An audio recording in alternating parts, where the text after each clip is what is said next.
Creo que estamos ya. Ujú.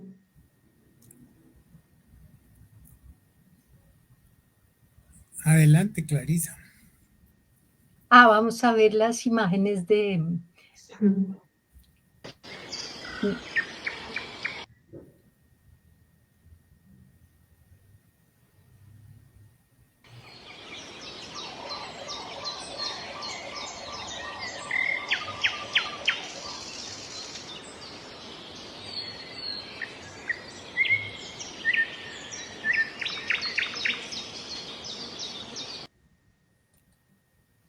Bueno, bienvenidos aquí al Jardín Virtual de Liebre Lunar.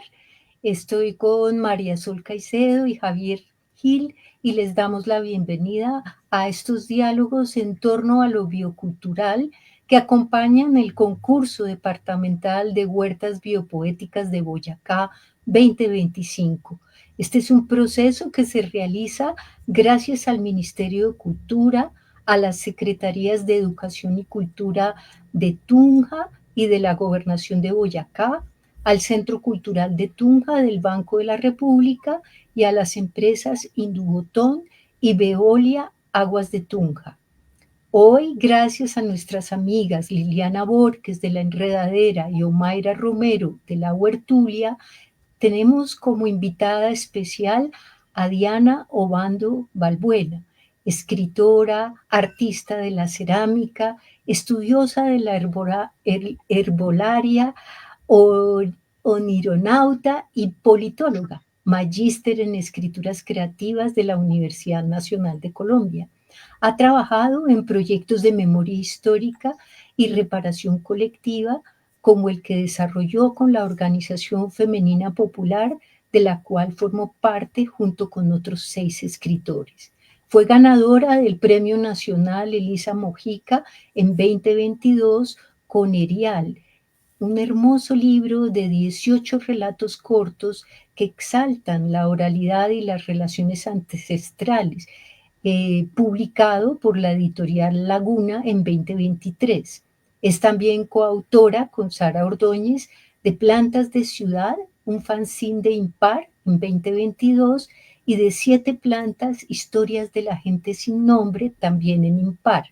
Además, podemos encontrar algunos ensayos cortos en revistas como El Malpensante o la revista ICESI, con una escritura donde cada palabra está colocada con precisión y va poniendo un ritmo sereno, penetrante, con silencios, imágenes muy precisas, atentas, serenas.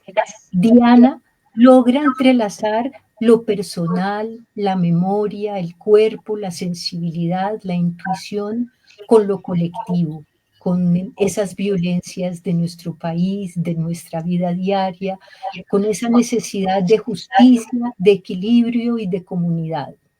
Y con las otras gentes, los otros seres vivientes, conformando así un universo muy cercano a nuestra sensibilidad contemporánea.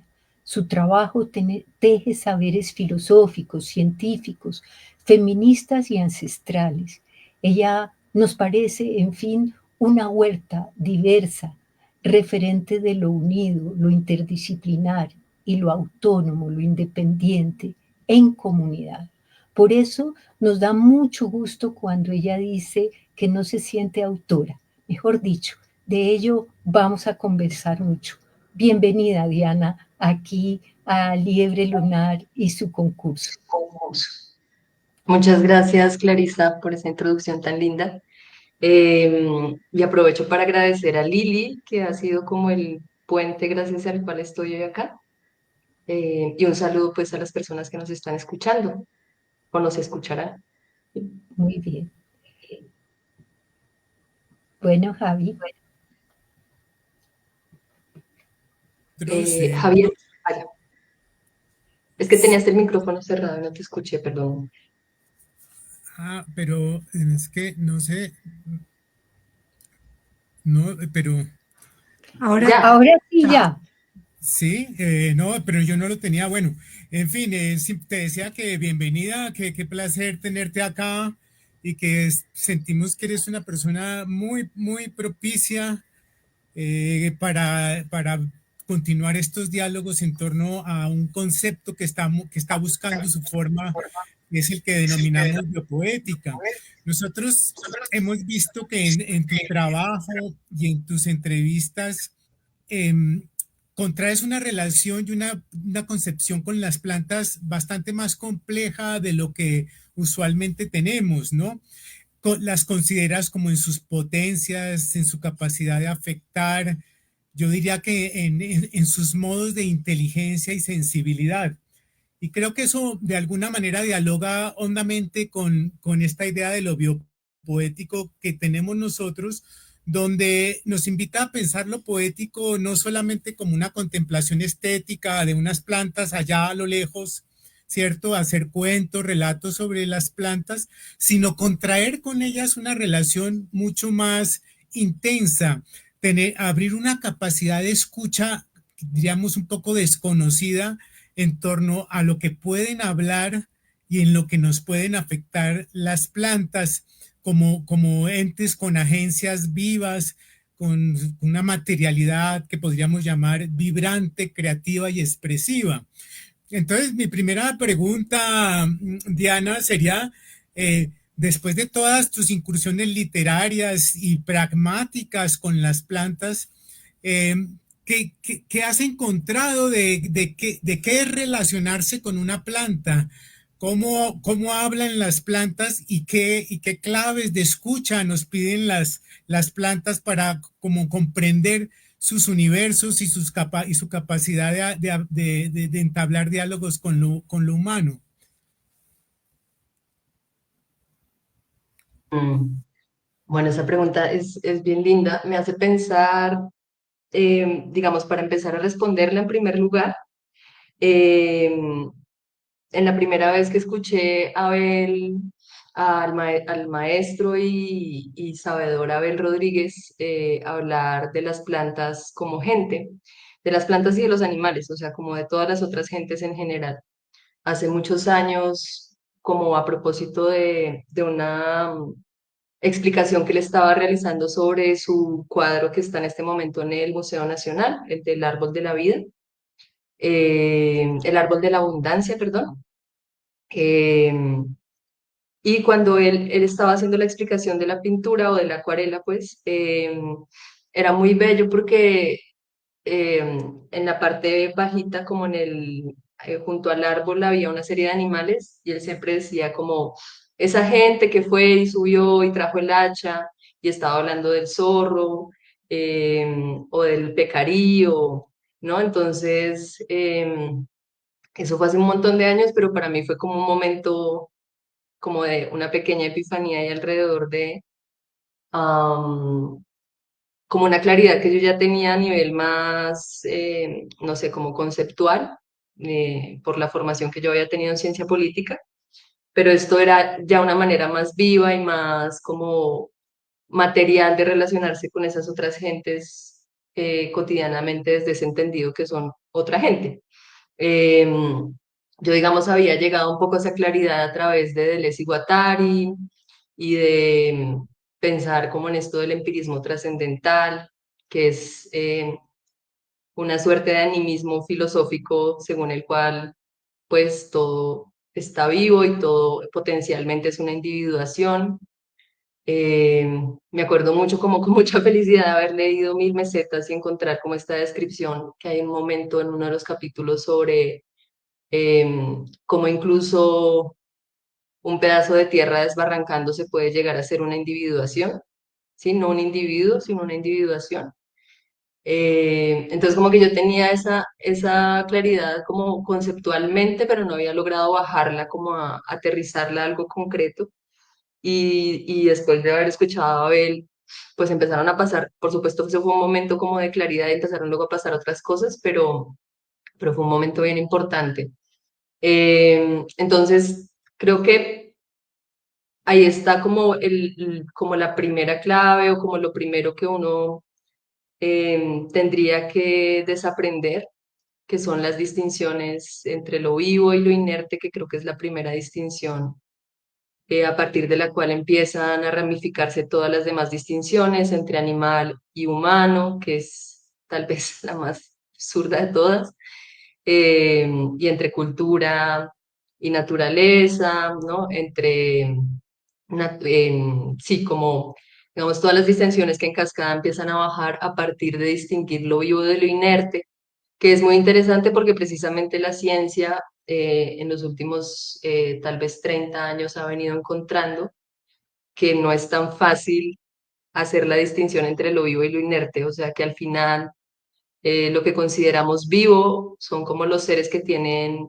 pues ADN y ARN, que al final son una manera biológica de encapsular información y que si nos ciñéramos a esa definición, lo vivo es lo que tiene capacidad de guardar información y por tanto, por ejemplo, la inteligencia artificial podría ser algo vivo. Entonces no es una definición tampoco tan apropiada, así que tiene muchos como, ¿no? Como poros por donde se pueden meter otras cosas. Eh, y en definitiva, sí es muy claro en muchísimas tradiciones, al menos de nuestro, pues sí, como de nuestros territorios, de lo que políticamente se llama Colombia. Em, es muy claro para muchos pueblos que incluso esa distinción entre vivo e inerte no está, porque se habla con la montaña, se habla con el fuego, se habla con el pichimisac, se habla con la niebla, se habla con el duende, se habla, no, o sea, como se habla con esas gentes que desde la comprensión occidental serían inertes. Entonces, yo creo que para una conversación nutrida con las plantas, lo primero es intentar desmontar esas distinciones y no solo hacerlo como a nivel intelectual, sino como en serio, como desde el cuerpo estar en esa disposición a la conversación. Luego hay algo muy lindo que dice, que ha dicho, se me va su nombre, ay, se me va su nombre, pero el autor de Sumario de Plantas Oficiosas, Efrén. Yo conozco a Efrén, lo siento, sí. Sí, pues, Efrén Giraldo. Em, Efrén dice algo muy lindo en ese libro en algún momento y es que, o me parece que lo hablamos, ya ahora estoy mezclando las cosas, pero pues él dice que las plantas producen textos también. Esta es una idea que él, por supuesto, que he retomado a otras personas. em, pero sí me parece tan significativo y tan lindo porque cuando yo estaba estudiando el helecho para, digamos, el proceso de investigación que realicé para 7 plantas, esa fue la planta que yo, con la que yo estuve trabajando, porque pues partimos de la idea de que estuvimos trabajando con ellas. Eh, a mí me emocionaba mucho desde muy pequeña que los helechos, cuando les crecen sus esporas, empiezan, no todas las especies, pero algunas, o bueno, todas sí, salen las bolitas de esporas por debajo de por el revés de la hoja, y en algunos casos se brotan unos punticos. Entonces parece como si fuera braille, y a mí de pequeña me intrigaba muchísimo si eso de verdad era una suerte de escritura. Eh, entonces me pareció muy lindo escuchar a Efraín diciendo eso. Así que, bueno, por un lado yo creo que las plantas sí que producen textualidades, pero por otro lado, en definitiva, producen una comunicación muy sofisticada, ¿no? O sea, digamos, por un lado, en términos de supervivencia, pues ellas se comunican entre ellas, las plantas entre ellas y con otras gentes también, con animales, con el ecosistema que habitan en general. La relación que tienen, por ejemplo, con el micelio es impresionante a nivel de comunicación, o sea, realmente ahí hay un lenguaje complejo, eh, hecho a base de componentes, em, em, se me va el nombre, pero bueno, como minerales. Em, y por otra parte, que esto es un principio como del que partimos también en 7 plantas, y es que en la medida en que las plantas tienen metabolitos primarios y secundarios, ¿cierto? Entonces los metabolitos primarios que metabolitos es el resultado pues del proceso metabólico, o sea, lo que la planta hace con lo que ingresa, ¿no? en su sistema. Eh, y los metabolitos primarios básicamente son lo que hacen que la planta sea lo que sea, lo que le dan estructura, la altura, una cierta manera de crecer, de moverse. Pero luego los metabolitos secundarios son metabolitos esenciales para la supervivencia y son todos metabolitos de comunicación. Es como la idea a la que nosotras llegamos en Siete Plantas y en ese sentido, esos metabolitos lo que dan es color, sabor, olor, son también los encargados de ciertos venenos, son como, sí, como una capita extra a la estructura básica, pero es precisamente con lo que ellas se ponen en relación. Entonces, para nosotras, en el proceso de la juntanza, era muy claro que no hay ninguna planta que sea inocua o que no se comunique, ¿sí? O sea, en la medida en que todas tienen metabolitos secundarios, ¿no? Entonces, para nosotras la comunicación con cualquier planta es posible mientras se entienda cómo son sus procesos de, precisamente, digamos, eh, de habla, se me vuelve a ir la palabra, no es mineral, sino, bueno, sí, como química, es que eso tiene otro nombre, pero bueno, como hay ahí también un lenguaje porque nos pasaba, o a mí me pasaba muy raro, por ejemplo, en los primeros talleres sobre plantas que ofrecí hace ya varios años, que cuando decía esto, como que yo decía, todas las plantas son medicinales en el sentido de que todas tienen metabolitos secundarios y todas se comunican. Algunas personas me decían como, no, pero todas, como alguna vez alguien me preguntó, ¿hasta el pasto? Incluso el pasto es, y es como, sí, por supuesto, por eso los animales se purgan entre otras con el pasto, pero no hay una sola planta que no esté en comunicación porque no hay una sola planta que no esté en relación. Entonces también es importante entender, pues claro, que en la medida en que todas ellas se relacionan, que estos metabolitos los usan para rechazar a ciertos personajes, atraer a otros, ¿no? Como repelen ciertas cosas, se acompañan de otras. En esa medida, ellas están comunicándose constantemente de una manera muy activa. Eh, entonces, por ese lado, pues está eso que está cifrado en sus metabolitos. O sea, sí es bien clave al momento de entender una planta, poder entender sus metabolitos, eh, porque cuando uno los junta como un espectro de gestos y de, ¿no? Y de, sí, como de comunicaciones, arman como toda una personalidad. Y es muy interesante entender a las plantas así, como encontrarle su... gracias, alguien dijo fitoquímica. Ajá, gracias, Brigitte. Eh, no había visto que hay un... bueno, perdón, no había visto Sí, que sí. estaban poniendo Es cositas en la el chat. profesora Brigitte Liliana de la Universidad Tecnológica, tengo entendido, ¿no? De Ya, ya, la no, perdón, de la UPTC. ya, súper. Em, entonces, se me fue la paloma. Bueno, sí, como está esa comunicación activa entre ellas y con con otras gentes.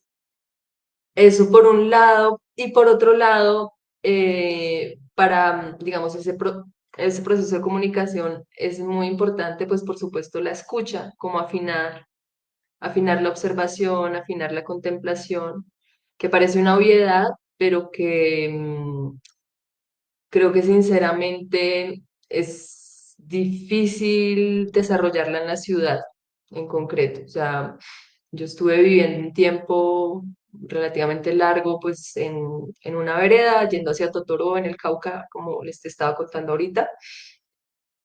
Y en definitiva, sí el cuerpo se pone en una disposición de escucha muy diferente, ¿no? Hay como menos estímulos de otro tipo y entonces hay como una amplitud. Sin embargo, también en el previo a Siete Plantas, algunas de las mujeres que trabajamos en Siete Plantas, sí, habíamos hecho un trabajo con un fanzine que se llamó Plantas de Ciudad, porque en esa época yo vivía en la ciudad y me había hecho mucho la pregunta de, pues, cómo es acá, cómo es en los contextos urbanos, ¿no? O sea, ¿por qué parte de el exceso de ruido en la ciudad hace que pensemos que no es posible tener esas conversaciones en ese tipo de espacios? Y sí lo es. De hecho, son más urgentes, me parece a mí, incluso que en otros espacios. Entonces, allí en Plantas de Ciudad, como que la pregunta que nos hicimos fue, ve, qué pasa si uno empieza a ponerse en relación, si uno le regresa el saludo a esas gentes vegetales? Mm, ¿Y qué se recompone o qué sucede? Pues en verdad en ese momento no sabemos que se recompusiera nada. Em, y ha sido muy lindo porque he tenido la oportunidad de dar, de dar un taller que monté a partir de ese fanzine, Plantas de Ciudad, donde pues eso, como que partimos del principio de no, la naturaleza no es algo, esta distinción occidental, naturaleza, también hace una distinción que es campo-ciudad. Y esa distinción nos hace pensar que la naturaleza, cuando pensamos en naturaleza, siempre nos imaginamos allá. O sea, en el caso de Bogotá, yo me imaginaba los cerros, ¿no? O ciertas áreas muy grandes, como el jardín botánico, no sé, como... em, y la naturaleza, pues, que eso es parte de las mentiras, la naturaleza está ahí todo el tiempo, ¿no? Hay cucarrones, hay grillos, hay, ¿no? Como un pequeño ecosistema de animales que de hecho son los que resisten con nosotros en las ciudades, que son difíciles de habitar, incluso yo creo que para seres humanos. Eh, y en esos contextos crece de todo, o sea, crece también medicina, crece también comida, y es muy importante para las personas como reconfigurar eso, o sea, como que en esos talleres que he tenido la oportunidad de dar, lo que hacemos es salir a cosechar, o sea, como salir a hacer forrajeo en la ciudad, y es impresionante la cantidad de plantas medicinales y de comida, físicamente de comida que llegamos a recoger. Y entonces eso pasa que de repente la capacidad de conversación se reactiva, ¿no? Como, o de observación también. Y uno, después de que uno hace eso una vez, todo el tiempo está pendiente, ¿sí? Como que vuelve a mirar a sus vecinos, en este caso vecinos vegetales, como a conversar con ellos y a estar pendiente de qué están, en qué momento están, quiénes están en flor, quiénes están en fruto, qué pasa si hubo una sequía muy larga, ¿no? También entonces empieza como el cuerpo a fijarse más en los cambios atmosféricos y todo eso pasa también en la ciudad. Em, entonces, sí, es como que a lo que voy es que no hay un lugar más propicio para hacerlo que otro. En la ciudad también se pueden tejer esas conversaciones. Ventas, pero sobre todo cuando mencionabas de que las producen otra escritura, otra textualidad, eh, uno, como esto es un poco poner a pivotear dos ideas, bios y poiesis. Nos preguntábamos, por ejemplo, que un arte atento a todo lo que mencionas y que le haga justicia a esa capacidad de hablar, de expresar, de crear, de afectar que puede tener todo ese mundo vegetal. Eh, y tú que también eres escritora, nos preguntábamos que todas estas relaciones de alguna manera lo insinúan ya algunos investigadores contemporáneos como Dana Haraway y otros, eh, eh, afecta lo artístico, pero no en términos de un tema nuevo, sino que debería afectar toda la estructura discursiva, el orden discursivo.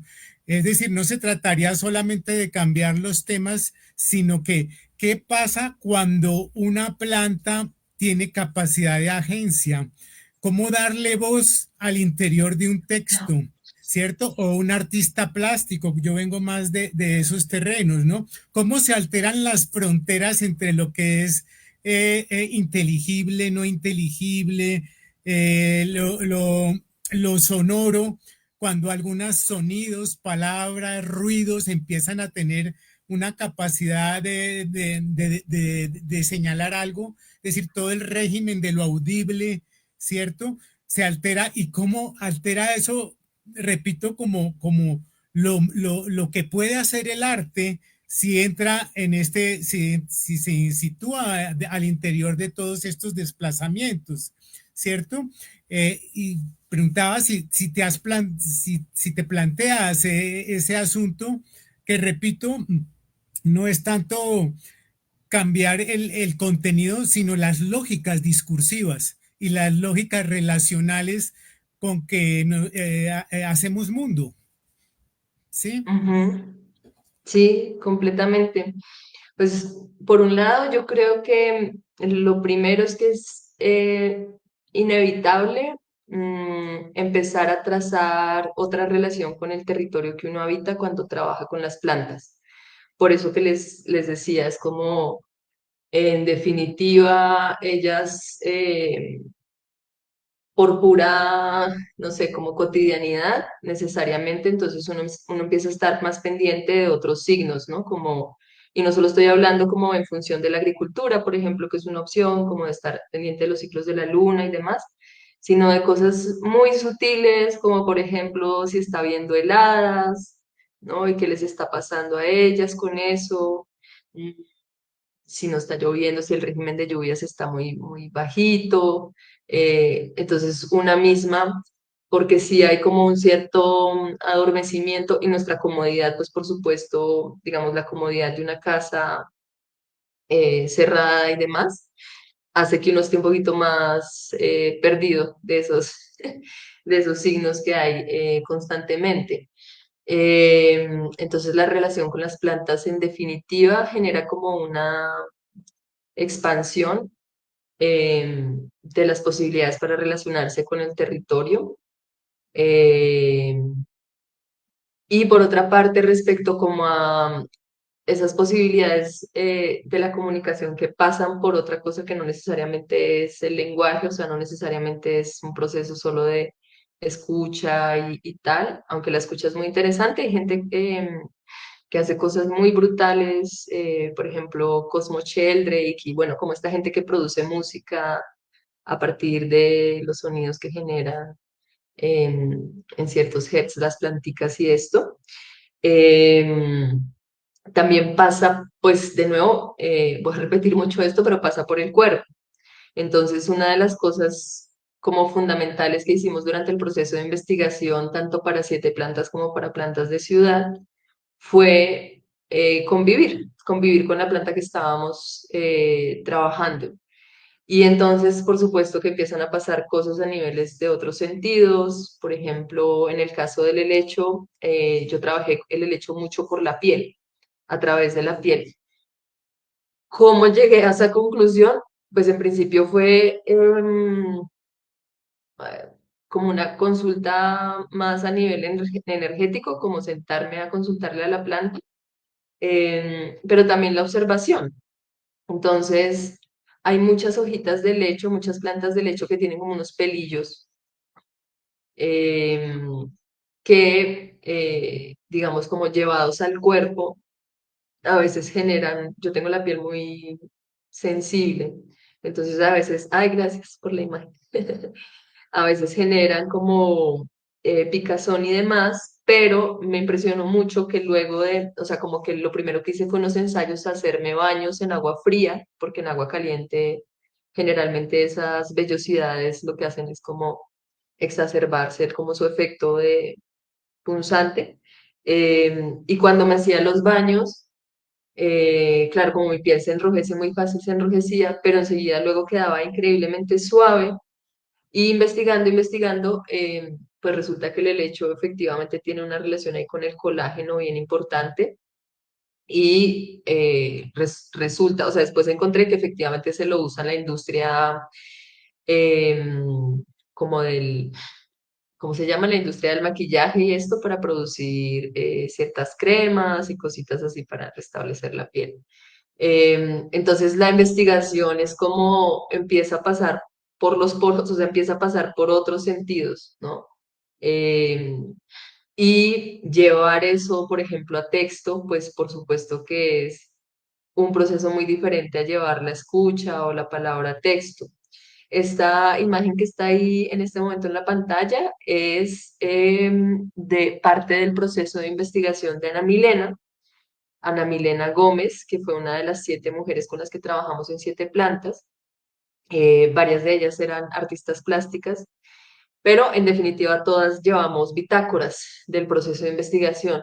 Entonces, una parte muy, pues como rica de trabajar con las plantas fue llevar esas bitácoras, como hacer novenarios, es decir, trabajar durante 9 días, llevar la planta al cuerpo, eh, hacer pagamentos con las plantas, llevarlas de diferentes formas, porque no todas las plantas, precisamente en esto de entender la naturaleza y la personalidad, digamos así, de la planta, no todas las plantas van de la misma manera al cuerpo y no todos los cuerpos pueden recibir las plantas de la misma manera. Y es también muy interesante lo que pasa en esa conversación, porque siempre que uno está investigando a una planta, pues es un proceso espejado, ¿no? Entonces, lo que hay en observación hacia la planta regresa en observación hacia uno, ¿no? Trabajar, por ejemplo, en este caso, aquí están estas son anotaciones de Sofía Villa, que ella trabajó con el ojo de poeta. Y, por ejemplo, trabajar con la hoja del ojo de poeta, pues también es un tema porque también tiene unas vellosidades bien, em, como que dan un poquito de urticaria. Em, Entonces, ella investigando, o sea, investigando, quiero decir, cuando yo digo investigación, siempre me refiero a como práctica, ¿no? O sea, como el hecho de trabajar con la planta y también pues investigación, por supuesto, documental. Y ella empezó a llegar al tema de las semillas en el caso del ojo de poeta y en algún momento encontró una receta de, pucha, se me va, es un país de África Occidental, de la costa occidental, pero se me va el nombre. No, mentiras, del Congo. Eh, Resulta que allá las semillas hacen un preparado de las semillas, porque además la planta es originaria del África, ella no es americana, por eso acá eh, pues tiene como estos temas de una expansión, eh, especialmente en los lugares que son ojos de agua y demás, muy problemática para los ecosistemas, pero pues es porque no tiene quien se la coma acá, ¿no? En África pues hay animales masivos como el elefante y esto que la consumen. Aquí pues como esa gran biomasa que ella genera ahí en los bosques y demás, pues no hay quien la coma, la flor es comestible. Mm, y ella lo que encontró es que allá hacían un preparado con las semillas y leche para la fertilidad. Y todo alrededor de la planta era muy interesante porque todo lo que se empezó a tejer alrededor de esta planta era en función de la fertilidad. Es decir, el proceso por el que ella llega del Congo belga en ese momento a Europa y luego de Europa acá, es todo un proceso alrededor de hacerla crecer en lugares para los que no estaba hecha, o sea, como aprovechar su belleza y su capacidad además de reproducción, como transportarla, ¿no? O sea, fue parte del proceso por el que ella la transportan. De hecho, en países pues no, que están por fuera del trópico, las semillas son una cosa loca. Hay variedades moradas y demás, son carísimas. Hay como esa valorización del aspecto pues estético de la planta en estos como jardines especializados. Pero era muy interesante porque precisamente la historia de Sofía, quiero decir su historia personal, iba alrededor de mm, como del gobierno de otras personas sobre la fertilidad de las mujeres, ¿no? Entonces, como en su historia personal, en la historia de sus abuelas y demás, como era un poco como, no, no quiero decirlo así, pero sí como ser forzada a tener hijos, ¿no? Em, entonces, es increíble porque yo no sé esto cómo explicarlo, porque pasaba siempre. Digamos que nosotras elegimos, cada una eligió su planta por razones muy diferentes y en el proceso de investigación literalmente las plantas hablaban de nuestras historias de linaje. Yo creo que eso pasa siempre que a uno una planta le llama poderosamente la atención, hay que hacer mucho caso como de esa curiosidad, porque es muy probable que ahí haya información importante para este cuerpo, para el cuerpo que uno es y el cuerpo, los cuerpos que nos preceden. Me ha pasado con otras plantas, o sea, como plantas que crecen espontáneamente en las materas de mi casa. En algún momento yo estaba teniendo como muchos problemas como de ira y en las materias de mi casa empezó a crecer chancapiedra, que está relacionada con el hígado, que es donde se deposita ahí como esa emoción. Entonces, sí es como, es interesante, perdón, volviendo a la pregunta sobre qué pasa en las artes, porque yo creo que necesariamente el proceso con las plantas es un proceso con una misma, ¿no? O sea, como en toda buena conversación es necesario, o sea, es un ida y vuelta, ¿no? Entonces es necesario escuchar también como la retroalimentación que ofrecen ellas, las plantas. Mm, y en cualquier caso, claro, es información que una toma o como conversación que una toma y la baja a palabra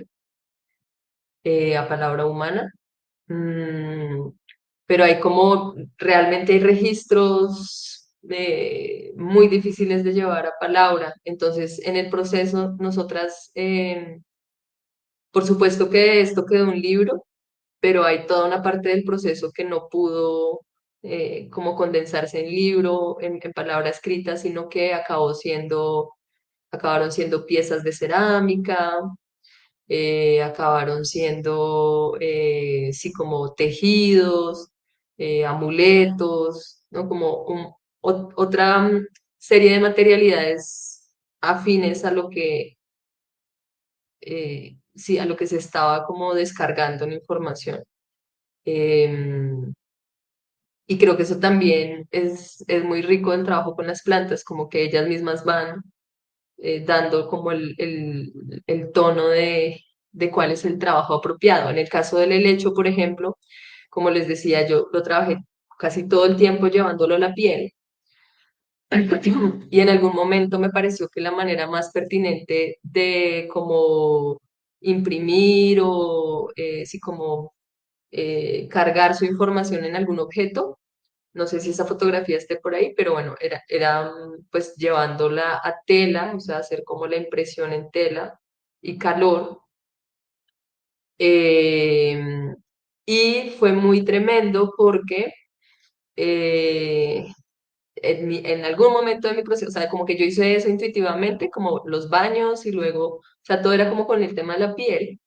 Y en algún momento después de haber hecho esa impresión, encontré que para las fiestas de San Juan, que son el reemplazo, digamos, la manera en que el cristianismo cooptó, pues las celebraciones alrededor del solsticio de verano en el caso del hemisferio norte.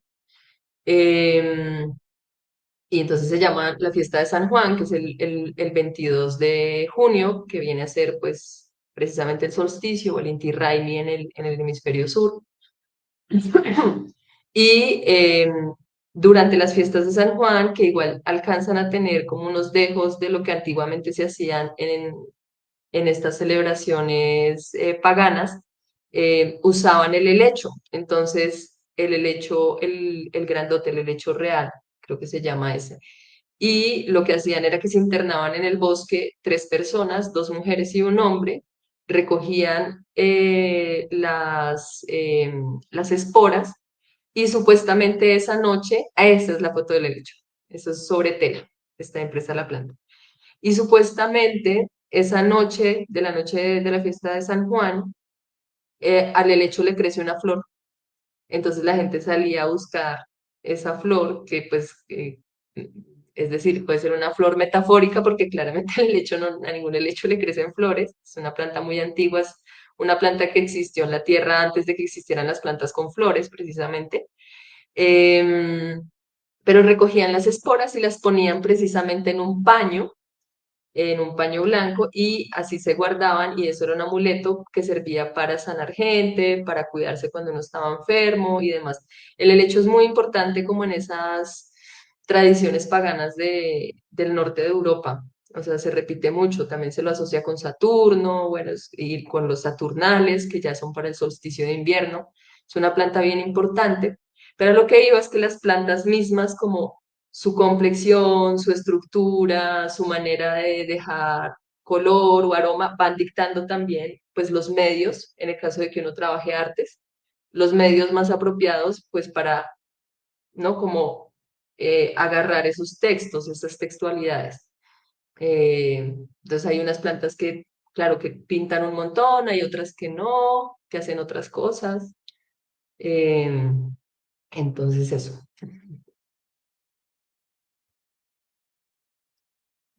Creo que este es el momento para escucharte un pedacito de esa lectura escogida que hiciste de 7 plantas, ¿no? Sí, ¿les parece de pronto si leo, como ya hablamos de yacimientos, Ujú. quisiera leer el fragmentito que complementa un poco lo que estábamos comentando de lo que pasa en la ciudad con esas otras gentes? Un segundito.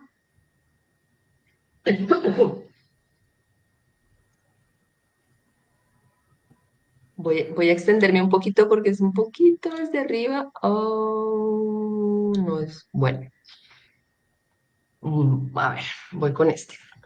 Para el pueblo Misak, acá en el Cauca, yo en esa época estaba viviendo en el Cauca, así como para muchas comunidades indígenas, es esencial tener conversaciones con las otras gentes. Y gentes son los animales, las plantas, los minerales, incluso ciertos recogimientos de aire, vientos murmurantes, estados del río. Es necesario conversar porque es preciso preguntarle a la naturaleza a cada momento qué necesita a cambio de lo que tomamos, de lo que dejamos de tomar. Si se va a sembrar o a cosechar, es fundamental conversar con una u otra gente. Se habla en especial con el Pichimisac y se habla con uno que sube por el monte a ras del suelo como un aire denso, con el propósito de evitar el derrumbe y la tragedia. Y si se va a sacar arcilla del suelo, hay que pedir permiso y si hace falta, hay que hacer pagamento. Esto puede parecer un exceso de animismo o superstición para algunas personas, pero si uno es obstinadamente escéptico, puede, pensándolo con suficiente cuidado, encontrar mucha razón en este tipo de miramientos, porque después de todo, ¿cuánto tiempo le ha tomado a la arcilla formarse? ¿Cuántos seres y cuántas fuerzas han estado implicados en ello? La arcilla es un material sedimentario, es roca feldespática por la que han pasado suficiente tiempo, presión y humedad para que se descomponga. Sí, la roca muere y se descompone. Como resultado de este proceso de unas dimensiones temporales que no nos caben en la cabeza, la arcilla adquiere partículas especialmente pequeñas con las que es posible modelar piezas. Incluso la inconveniente cal de las arcillas de esta región viene de procesos milenarios en los que pueden estar implicados los esqueletos minerales de algunos organismos que cayeron al fondo relativamente superficial del mar que cubrió este territorio mucho tiempo atrás.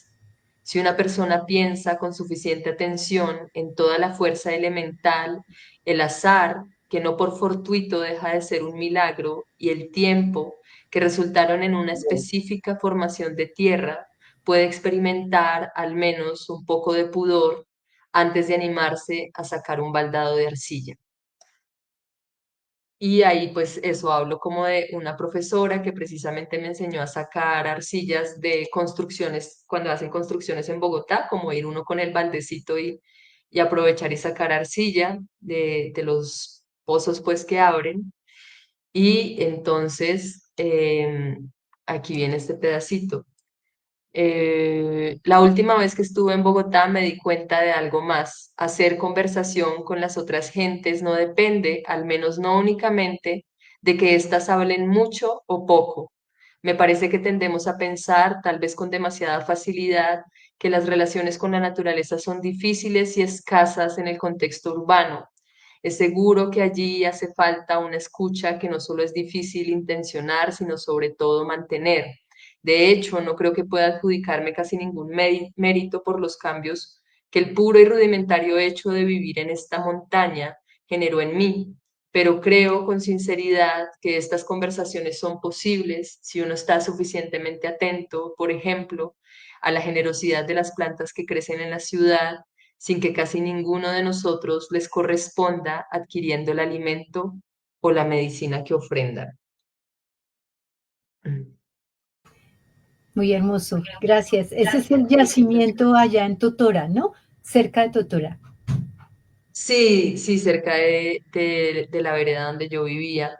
Estas son fotografías de un yacimiento que en parte es un yacimiento natural, pero es un yacimiento donde como durante mucho tiempo la gente fue a sacar cal. A los alrededores de Popayán hay mucha piedra caliza y mucha cal, porque precisamente fue parte de un mar superficial hace, pues, no sé, millones de años. Entonces se encuentra mucho. Hay mucho barro blanco, o sea, hay montañas así de, pues eso, como de una piedra caliza, pero también hay mucha, ay, se me olvida el nombre, la pasta base con la que, o sea, la pasta con la que hacen, o sea, el mineral con el que hacen la pasta para porcelana. Ah, Se me va el nombre, que también tiene bastante cal. Bueno, ya me acordaré. Eh, y entonces, claro, como yo iba a recoger allá mi arcilla para hacer mis piecitas y empecé a entender, pues, por qué en muchas, por ejemplo, los kogi solo en muy raras ocasiones hacen piezas cerámicas, o sea, es como, es todo un tema porque es, pues, son las entrañas de la madre, ¿no?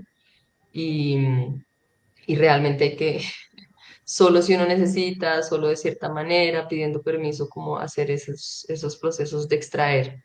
Mm, porque son muertos también, pues como a lo que yo he llegado en mi proceso con las cerámicas, que suena un poco, no sé cómo suene, así como muy oscuro, pero para mí trabajar con cerámica es trabajar con muertos, porque al final son las capas de gente que nos han precedido y se han estado acumulando, o sea, son sus cuerpitos. La cal, por ejemplo, pues hay cal mineral, pero también hay cal que procede de los huesos de animales. eso. Y la Ujú, palabra yacimiento, sí. Pero tú hablaste de tu profesora y eh, eh, nosotros estamos aquí promoviendo en las escuelas pues esa relación atenta y más que atenta, también como entregada a que se propicien esas conversaciones. Entonces, queríamos preguntarte sobre las posibilidades que ves de otra educación, cómo las encuentras, cómo quieres tú educar tus hijos, cómo esperas que la sociedad los acoja y los eduque. Un ujú, poco hablar de la educación. ya. Eh, ahorita hablé de eso de mi maestra porque también para mí fue muy significativo, o sea, como en parte de este entendimiento de que también en la ciudad había una gente con la que uno podía trabajar, como gentes no humanas, porque ella hacía eso, o sea, ella iba a las construcciones y de allá era donde sacaba la arcilla. Entonces yo creo que es bien importante para mí en términos como tanto de los procesos como de compartir lo que yo he hecho, ¿sí? Como los procesos de talleres y demás que hago, como para la educación de mis hijos, como una educación muy contextualizada, ¿sí? O sea, como muy situada, enraizada en el lugar o territorio que uno y una habita. Em, Porque sí, pues digamos, hay escuelas muy chéveres, ¿no? O sea, como quiero decir, hay como proyectos académicos y tal, alternativos muy interesantes. Por ejemplo, la educación Waldorf, pues es toda una cosa muy, muy, muy chévere. Y yo creo que están buenas esas herramientas pedagógicas que uno puede agarrar de esos sistemas que ya una gente se pensó hace un montón de tiempo y los ensayó, pero siempre es bueno como situarlos, ¿no? O sea, como aterrizarlos en un lugar donde, por ejemplo, para el caso de la educación de las escuelas Waldorf, como aterrizarlo en que pues aquí no hay estaciones, ¿no? El cuerpo tiene otros ritmos, entonces eso que amerita en el aula, que amerita en el trabajo cotidiano, ¿no? Como por dónde pasan esas, porque es muy importante la realidad del cuerpo, o sea, en qué está el cuerpo al mediodía en un lugar de la región andina es diferente a que en qué está en el pie de monte amazónico o en un lugar semidesértico, como puede ser por los lados de La Guajira, ¿no? Entonces, como hay unas disposiciones y en eso está clave, pues precisamente observar qué hacen los otros bichos que no somos nosotros, ¿no? O sea, como a mediodía están guardados o están activos, ¿no? Como esa observación me parece como muy clave. A mí me ha servido mucho, pues, con mis hijos, como, por supuesto que no, no soy diestra haciéndolo siempre, o sea, obviamente uno se distrae y a veces el ritmo más maquínico de el horario laboral, la cosa, ¿no? Le gana a uno la cabeza y el cuerpo en el día, pero siempre es importante como intentar, como en un ejercicio constante de atención, volver al cuerpo. Entonces, como a mí siempre me ha servido ser como una mamá muy mamífera en el sentido de escuchar, de priorizar escuchar el hambre, escuchar el sueño, escuchar, sí, más que como encontrarle el ritmo a cada uno de mis hijos. Y para mí misma ha sido fundamental en lo que hago. O sea, como para poder hacer, para poder hacer todas las cosas que hago, como no siempre estoy así de activa, pero pues tengo momentos en los que estoy en, no sé, tres, cuatro proyectos al tiempo, cosas así muy locas. Em, y como no pasarle por encima el cuerpo cuando no está en eso, ¿no? Entonces, lo mismo para la educación, o sea, como en qué momento de mi ciclo estoy, organizar todo en función de estos días no, si estos días nos encuevamos, estos días no se sale, y atender mucho a mis hijos en ese sentido, que no es como paladearlos necesariamente como el capricho del momento siempre, sino realmente entender que tienen unos metabolismos muy diferentes. Yo además tengo niño y niña, entonces son metabolismos pues como que están activos en diferentes horas del día, están dispuestos a la escucha a horas distintas, es muy diferente. Pero también me acuerdo leyendo el artículo que escribiste, casi que pues rindiendo homenaje a los cultivadores de miel en los Montes de María.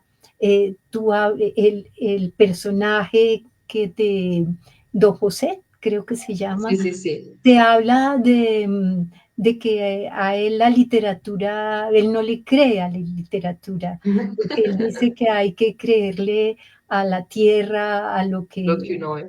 al contexto, pero al mismo tiempo él está trabajando con abejas africanizadas y esas abejas africanizadas son las que están dando mejor dicho, se aclimataron y han logrado ser transportadas, pero, pero como que también logran aclimatarse, ¿no?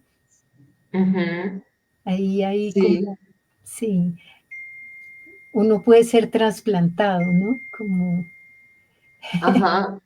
Creo que además en este momento en particular de la historia del mundo, como de un momento de globalización y de un intercambio muy grande que hay después del periodo, digamos, de expansión de los imperios europeos, ¿no? Como los grandes procesos de colonización, todos somos un poco trasplantados y trasplantados, o sea, somos como bichos que son en parte de un sitio y de otro y estamos ahí como...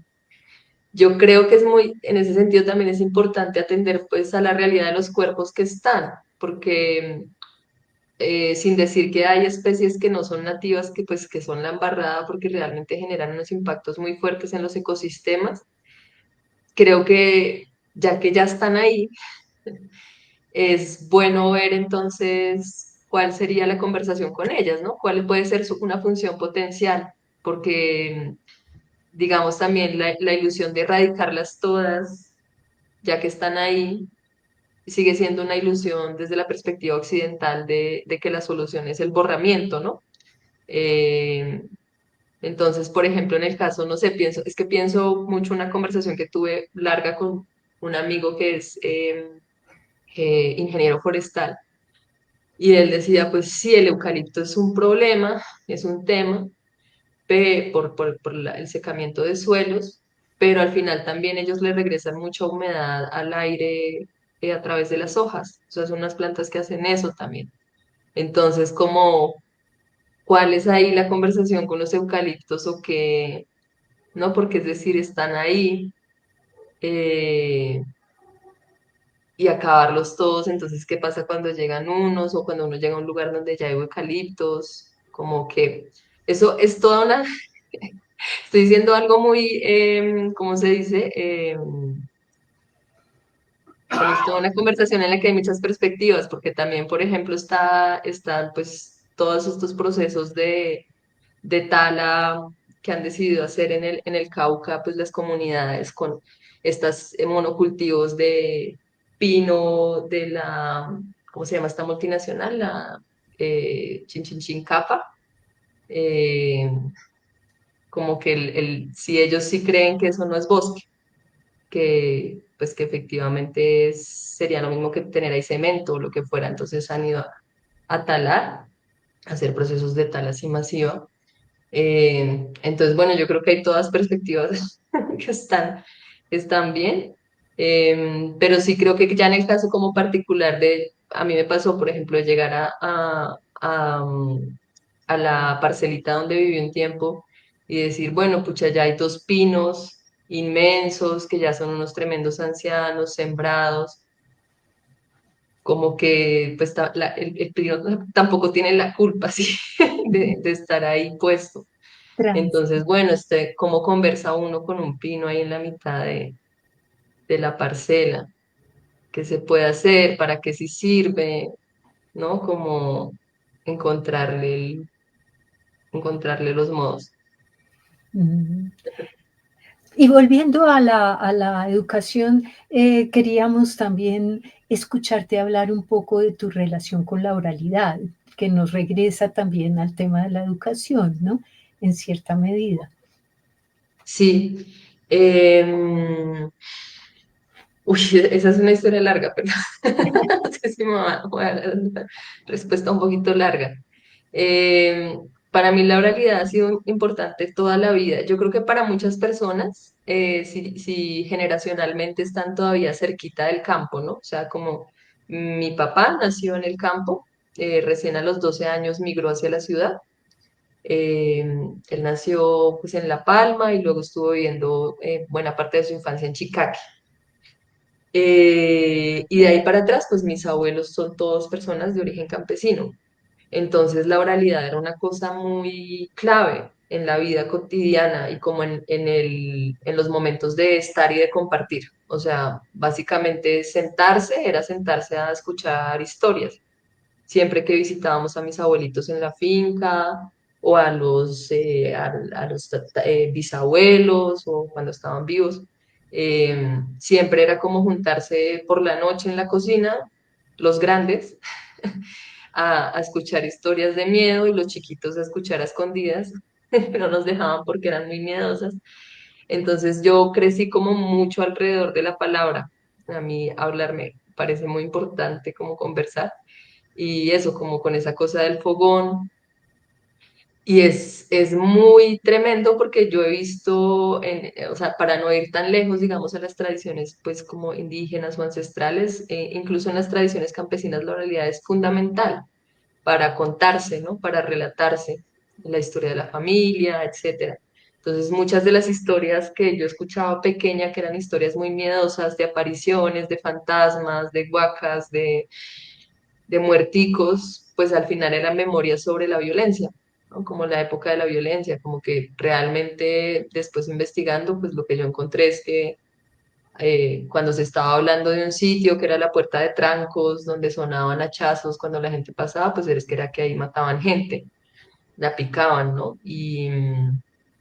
y así, pues como lugares de fosas comunes, lugares donde se sabe que tiraban la gente muerta, etcétera, pero se contaban desde lo fantasmal, o sea, no se contaban como explícitamente aquí fue un lugar donde, sino que se contaba la historia de la aparición del fantasma que había quedado.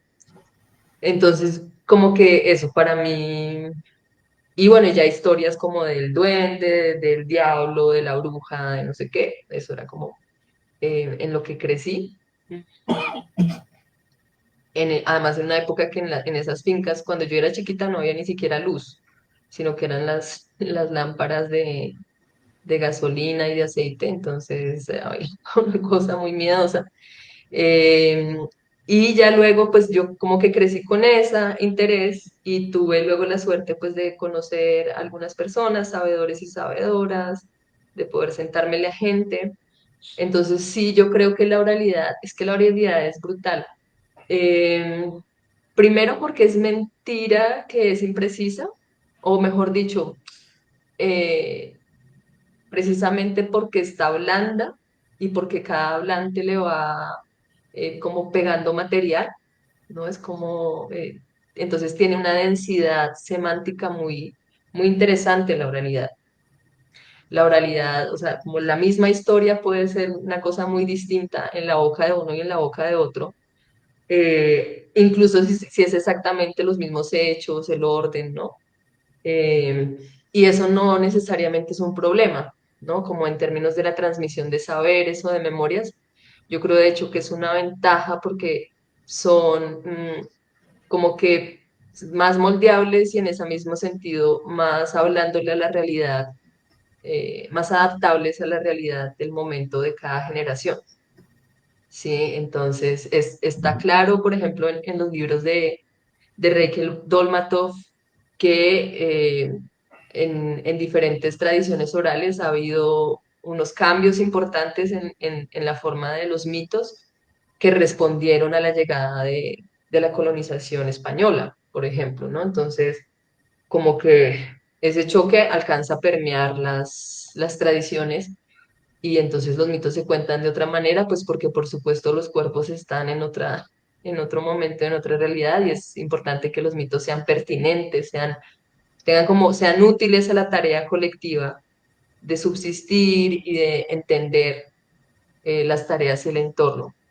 Eh, sí, como que la oralidad es tremenda también. Esto también lo hablamos en un capítulo al final en Siete Plantas, donde hablamos de los mitos y de la oralidad y del secreto porque sí creemos mucho que realmente hay un aspecto del conocimiento que se transmite. A ver, porque lo que pasa con los mitos es que condensan, son como cápsulas de saberes cifrados en arquetipos, cifrados sí, como figuras, ¿no?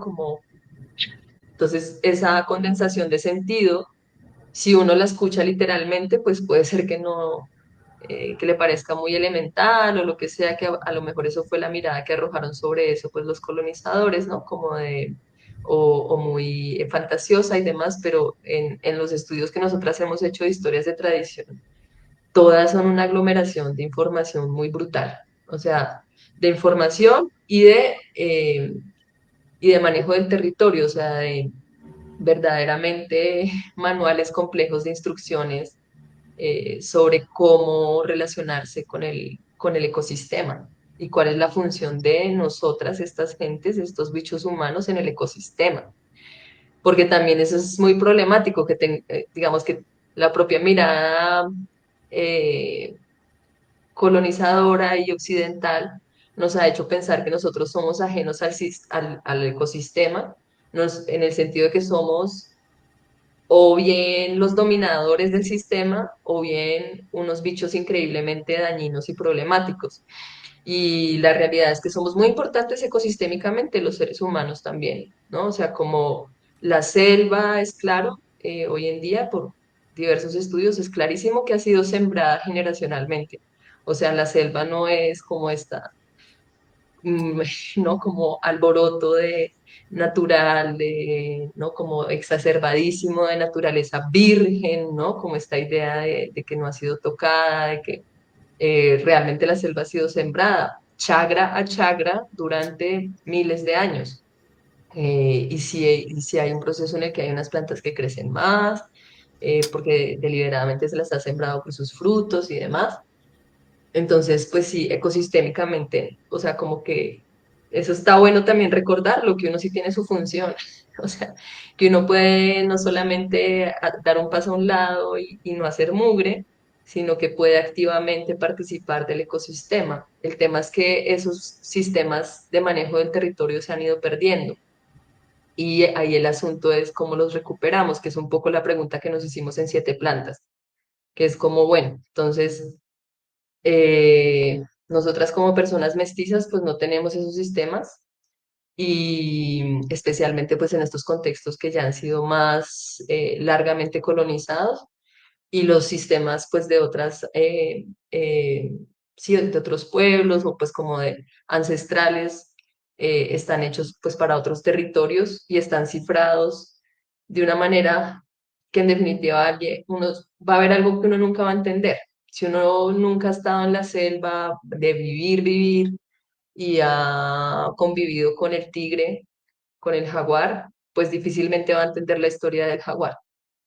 Sí, como puede entender intelectualmente ciertas cosas, puede, pero hay una cosa ahí del cuerpo que no. Entonces, sí hay como esa pregunta por, en esos sistemas orales, ¿qué es lo que hay ahí de manejo del territorio? Eso fue como una pregunta que nos hicimos en Siete Plantas. Y hay otra cosa en la oralidad que sucede, perdón, para volver a la pregunta sobre la oralidad, eh, y es, por un lado, es esa condensación de sentido, pero por otro lado, como para descifrarla, para abrirla, no sé cómo decirlo, se me ocurre como si fuera una bolita y uno poder desplegarla, es muy clave poder recibirla de otro cuerpo, que es algo que es un límite, en definitiva, de el artefacto que es el libro, que el libro como artefacto es una cosa brutal y maravillosa que a mí me encanta, y tiene otras, ¿no? Como otras virtudes, pero la oralidad, que es la transmisión cuerpo a cuerpo, voz a voz, ¿no? Como la vibración, o sea, un cuerpo vibrando frente a otro cuerpo, ¿no? Que recepta esa vibración, ahí es donde se transmite el secreto, ¿no? Como puede ser que haya cosas que uno mentalmente no alcance a entender de una historia, pero si se la está entregando a alguien que verdaderamente la ha recibido así, o sea, que esa cadena no se ha roto a través del tiempo, es impresionante. Yo no sé cómo decirlo, pero el cuerpo reacciona a eso y todo. O sea, a mí me han contado, eh, o sea, he escuchado historias de tradición, incluso que no he podido entender porque no, pues no manejo la lengua ni nada. eh, y luego, pues le pasan cosas al cuerpo. O sea, sí. Es muy loco. Empieza el pelo a crecer diferente. O sí, a mí se me encrespó una época el pelo después de que escuchaba. Sí, suena raro, pero sí es como si hubiera pasado algo, como si algo de esa historia se realizara en el cuerpo de uno. Es una cosa así muy, muy rara.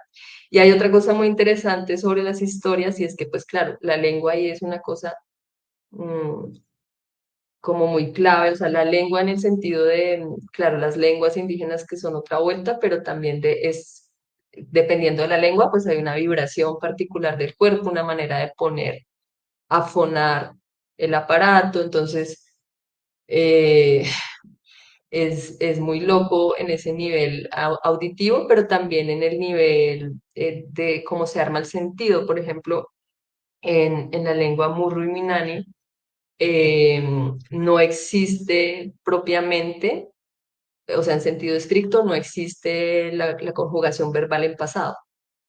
Hay maneras de hablar, de decir que uno hizo algo, o sea, que algo ya está hecho, digámoslo así, pero no hay como unos verbos en pasado, o sea, no hay cómo conjugar en pasado. Entonces, cuando ellos cuentan las historias, es como si la historia estuviera pasando.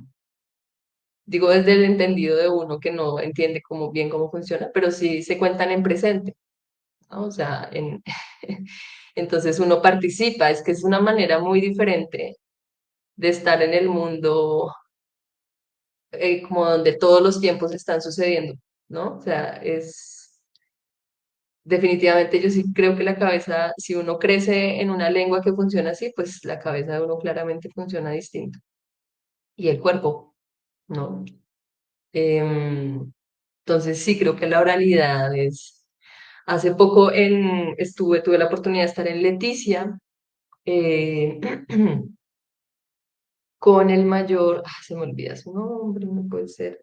Perdón, es que yo tengo un problema con y son personas que conozco y se me olvida el nombre. Qué vergüenza. Pero bueno, él es profe en el Sinchi en Leticia y él lo que está haciendo, por un lado, pues es generar pues los caracteres para poder hacer, digamos, como la escritura de su lengua, pero sobre todo está interesado en hacer grabaciones, o sea, en generar como audiolibros, porque para él es clarísimo que su escrito no, o sea, como que escrito está chévere para tener conversación, pues con nosotros, ¿no? O sea, como pues con la gente mestiza y demás, ¿no? Em, pero así para ellos resguardar y esto es como él dijo, no, hay que hacer es audiolibros, o sea, y sentar a los mayores a hablar. Está haciendo ese proceso bien bonito. A ver si me acuerdo. Echeverry, pero es el profesor del instituto, como el director. Habíamos dicho que venía una lectura que podíamos hacer otra lectura antes de la otra tanda de preguntas para Ok, ir sí. cerrando.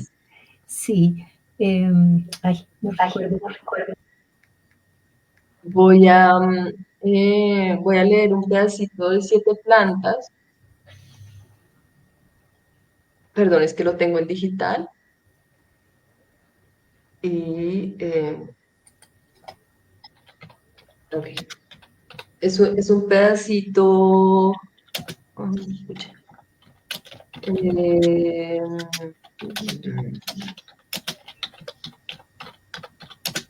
no, aquí no está. Perdón, es que ya. Listo. Perdón, voy a leer y ya que estamos hablando precisamente de la consulta y de las tradiciones orales, voy a leer un fragmento de la introducción de Siete Plantas. Entonces dice, en las tradiciones muiscas y en algunas tradiciones chipchas, que esto es muy importante entenderlo y es que em, digamos que buena parte de la tradición muisca pues sufrió un proceso muy profundo de borramiento y de sí, como está relegado el conocimiento y los pocos sabedores que habían, y como se ha venido haciendo como la recuperación de esas tradiciones es a través de como conversaciones de años y años de ir y venir de la sierra al altiplano y del altiplano a la Sierra Nevada de Santa Marta, con los pueblos Kogi y Huigua, perdón, especialmente. Entonces, y eso es posible porque tanto los Kogi como los Wiwa son pueblos chipchas, ¿no? No es solamente una familia lingüística, es una familia cultural también. Entonces se comparten, digamos, las raíces de las lenguas, pero también ciertas tradiciones. Perdón. Entonces, en esas tradiciones, a la ceremonia cuyo propósito es leer un cuerpo o un tiempo se le llama consulta y al resultado de esta lectura, consejo. Cuando la ceremonia termina, la sobriedad que llega con el amanecer puede disolver el consejo. Entonces, para que sea expresable y para que perdure y se realice en el tiempo, el consejo se condensa en una historia, es decir, un mito de origen.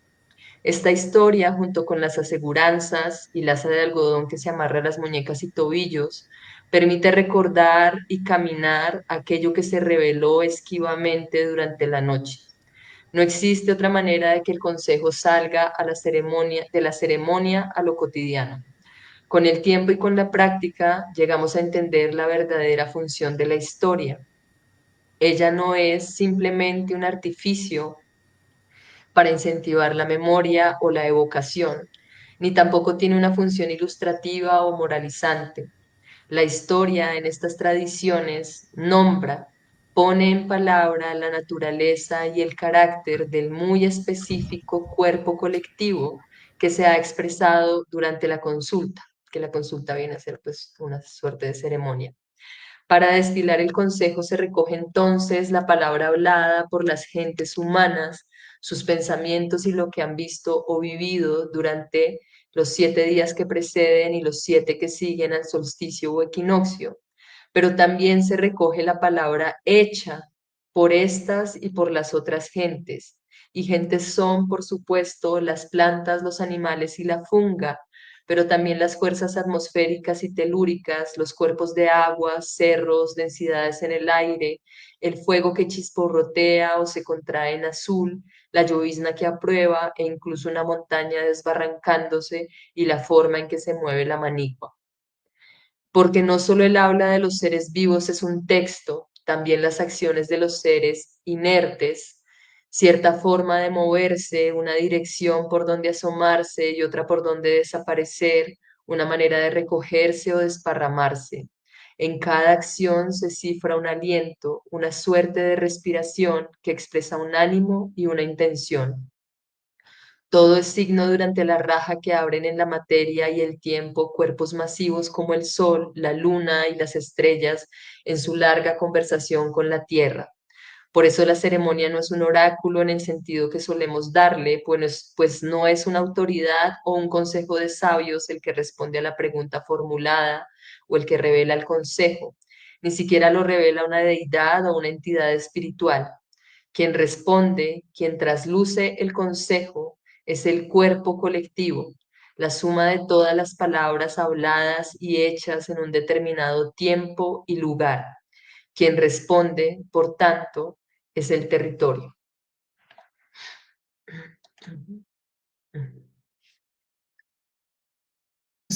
Gracias, gracias.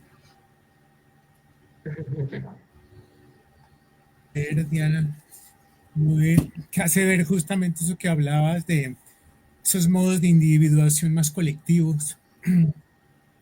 Y hablando de gentes, me preguntaba Diana, cómo ves los vínculos entre, entre lo femenino y todas estas prácticas de cultivo, cuidado, reproducción, memoria de la vida, que casi que toman lo femenino como un gran contenedor también de esas historias, de esas memorias, de esas prácticas de cultivo de semillas.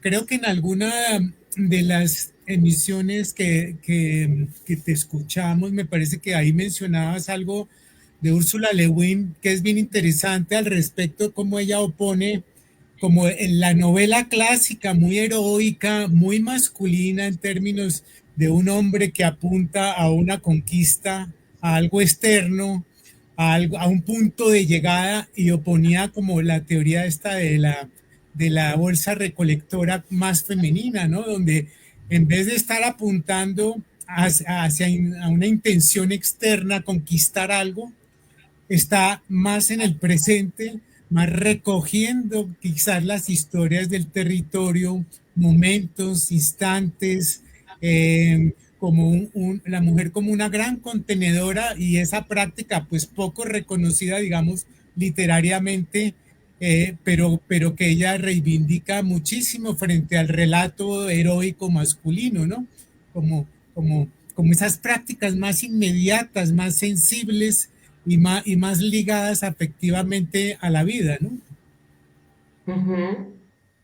Sí, em, sí, completamente está lo femenino ahí, como una manera de interpretar la realidad y pues también de narrarla, ¿no? Que pues claramente ha sido como también perseguida y borrada y demás durante pues el largo proceso de, em, digamos, de ascenso de los monoteísmos en el mundo. y de las religiones patriarcales. Yo siempre sobre este tema me parece importante recomendar un libro que, que es absolutamente claro como el cambio de las narrativas que pasan de de girar en torno al cuerpo femenino y digamos, a una diosa matrística a ser reemplazadas por un dios masculino trascendente, o sea, pasar de esta comprensión de lo divino como algo inmanente, algo que está dentro de uno también, o sea, que uno participa de esa divinidad, en tanto participa del gran cuerpo de la madre, y luego pasan a ser como estas religiones monoteístas, masculinas, donde lo divino es trascendente, que está por fuera de uno. Ese libro se llama El mito de la diosa, de Jules Cashford y Anne Baring. Son las dos autoras que han estado ambas como antropólogas y, bueno, tienen como, son unas señoras con muchos títulos, como muy juiciosas, y estuvieron muchísimos años haciendo ese rastreo, ¿no? Como de, por supuesto, ellas lo hacen en Europa, ¿no? O sea, tiene ese detalle de limitarse como a esta región del planeta, pero pues hace como un barrido por todo lo que es Oriente Medio, Europa del Este, ¿no? Que es, pues digamos que la cuna de muchas de las religiones actualmente masivas, ¿no? En el mundo. Y es bien interesante lo que ellas explican, como que realmente las tradiciones orales y religiosas que giran en torno a lo masculino son relativamente nuevas, eh, entendiendo la historia de la humanidad como un proceso de miles de años.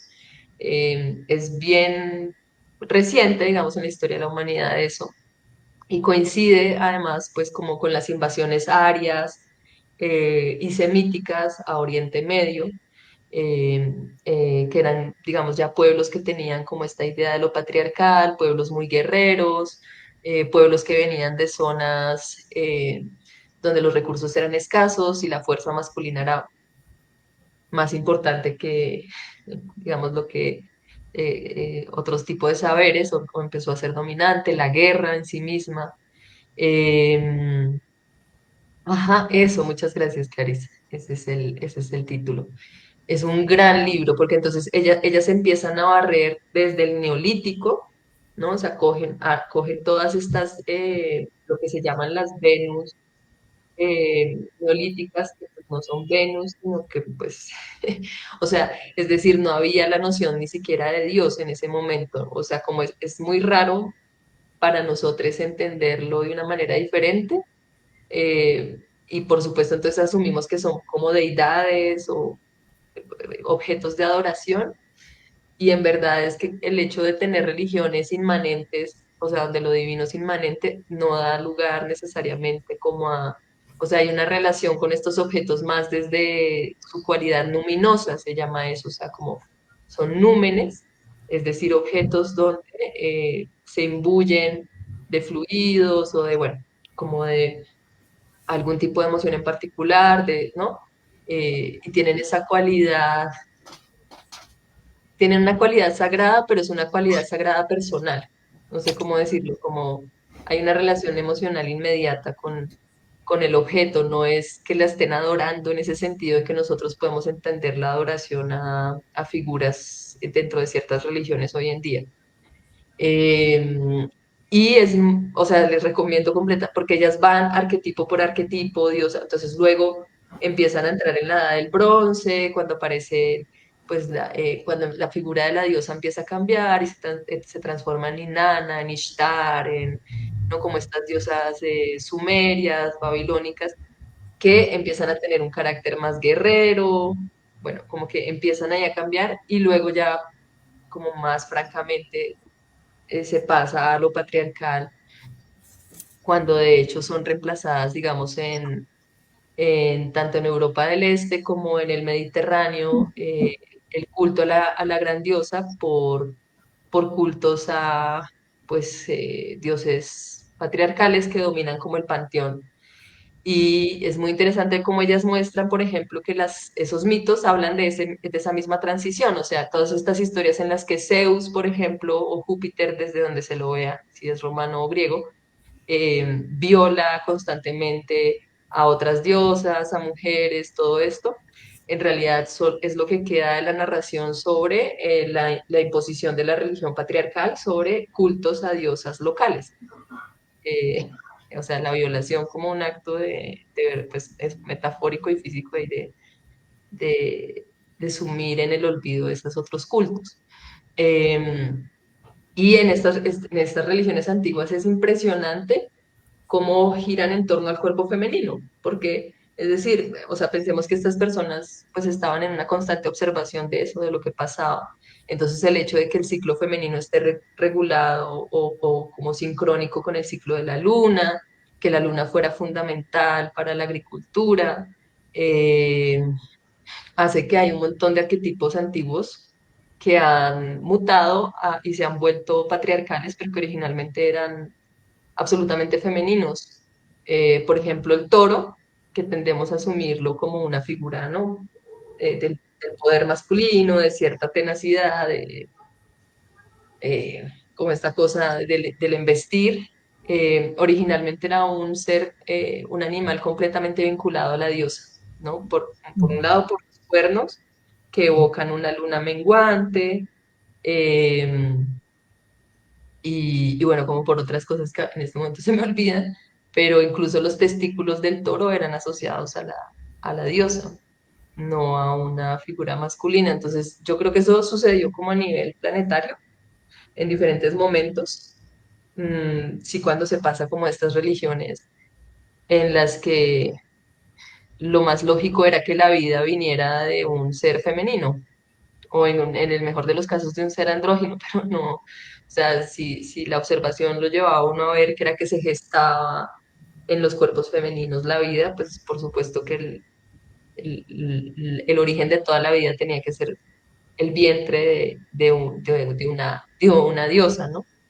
Em, y Úrsula lo menciona también, ella se remonta incluso también a la época neolítica como un momento de transición de las narraciones. Es difícil, pues porque todo es especulación, no sabemos esas historias cómo eran antes, ¿no? Es como se puede rastrear algo, pues ya en ese momento tardío de la edad del bronce, porque nos llegan como las tablillas sumerias, ¿no? Hay como ciertos registros.